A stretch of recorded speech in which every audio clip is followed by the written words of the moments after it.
we are filming with my plant today because she is thriving, and you know, one of us needs to thrive, and it's not me. Hello everybody, welcome back to the Medical Projects YouTube channel. If you are new around here, my name is Olivia and I am a second year medical student at King's College London, and here on the Medical Projects YouTube channel we create videos all about how to get into medical school, and I offer you my best tips and bits of advice to ensure that you achieve your dream spot at medical school. So if you think that's something you would be interested in, do make sure you click that subscribe button and turn on that notification bell so that you can be notified every time we post. Also make sure to go and follow us over on our social media accounts. We love interacting with you guys and are always happy to answer any questions you may have. Now before we start today's video, I do want to put a last reminder out for our giveaway that we are running. We are giving away a spot on our GP live course and our ward round live course, and these are incredible online interactive work experience opportunities for you. We realise that getting work experience in these weird times is very difficult. These courses are given by real NHS doctors, and you'll have the opportunity to take histories and understand what it means to be a doctor, and these will look incredible on your personal statement and uni applications. So if you want to enter our giveaway to thank you for 2,500 subscribers, do make sure to click the link in the description box. Now unfortunately, UCAT season is fast approaching. This is an exam that many medical school applicants have to sit, so many universities use your UCAT score in conjunction with your grades to decide if you meet the cutoff to have an interview, so it's really important that you do well. Now you can rely on me to deliver you with lots of informative videos over the next few months about how to nail certain sections in the UCAT exam. But in the meantime, for today's video, I thought we'd kick things off with my 5 general tips for how to smash the UCAT exam. So tip number 1 is to give yourself plenty of time to prepare. You might hear people saying, "You can't prepare for the UCAT exam, it's just an aptitude test." Now, whilst it is an aptitude test, there are definitely things you can do to prepare and increase your chances of getting those top marks. So leave yourself enough time to get used to the question styles, to practice the skills that you're going to need in order to get those top marks. And so in order to do so, I recommend spending about 4 weeks minimum preparing for your exam.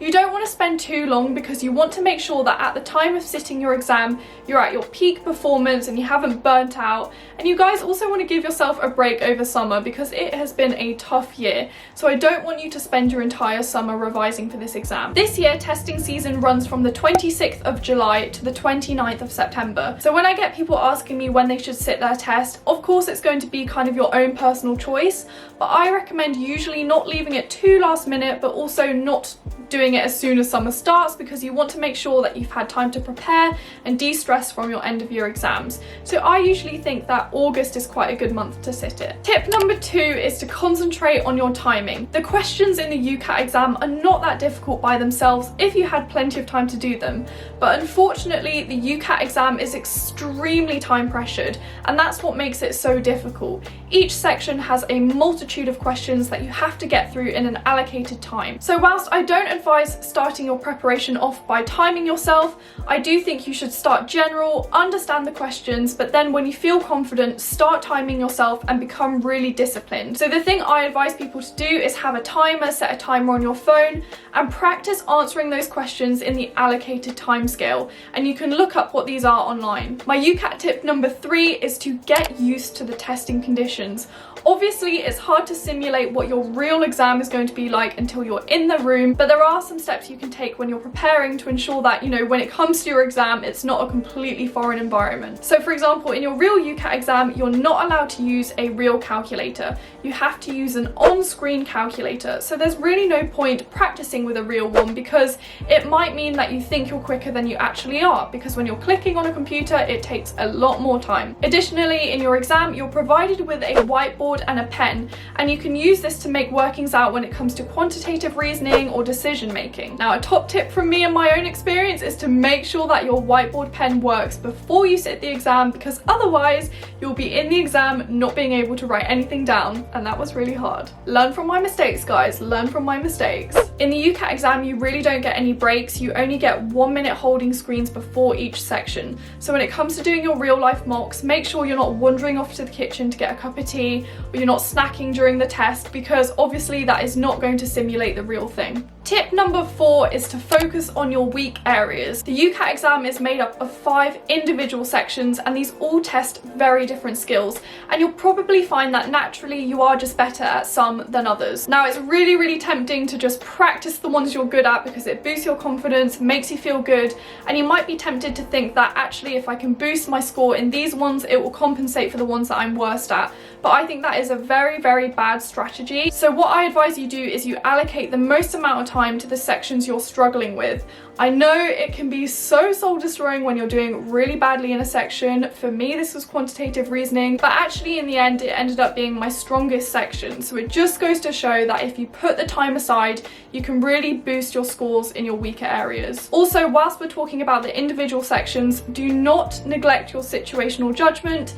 It's usually the section that people think is the easiest in the exam, but actually many unis won't consider you if you score band 3 or band 4 out of a 4 possible bands. And so that means that even if you scored, I don't know, 750 in your UCAT exam, you wouldn't be considered. So do not neglect this, do put some time in, and I recommend reading good medical practice in order to ace this section. Finally, my 5th tip is an obvious one, but it honestly is the golden rule for this exam, and that is in order to get better, just practice as much as possible. It is a really difficult exam, and there will be times when you think, you know, I'm never going to get through this, I'm never going to be able to be a doctor because this exam is just impossible. And remember, it will feel difficult because it's a very foreign exam. You won't have sat anything like this before, and it is quite pressurizing. There's a lot riding on your score. But the only way you're going to be able to improve and get those top scores is by spending the time to just practice as many questions as you can. And to do this, I recommend looking online for some question banks. There's so many out there, and so many of them are free. And also there are some really good courses you can enroll on. So for example, here at Medical Projects, we have a UCAT crash course and a UCAT masterclass. These courses are a day long, and they just really enable you to have a really solid understanding of the UCAT exam and to learn all the top tips to help you get those top scores. So if that's something you're also interested in, I'll leave the link in the description box. So those are my 5 general tips for acing the UCAT exam. I'll be making a lot more content in the coming few months about the UCAT exam, so you can be sure that I've got you covered. Do make sure you subscribe to our channel if you haven't already, and comment down below if you have any video suggestions for us, or comment down below and let us know how you're feeling about the UCAT exam. Do also make sure to click the link in our description box so that you can enter our giveaway. Thank you guys so much for watching. We're always so grateful for all of your support, and I will see you in another video very soon. Bye guys!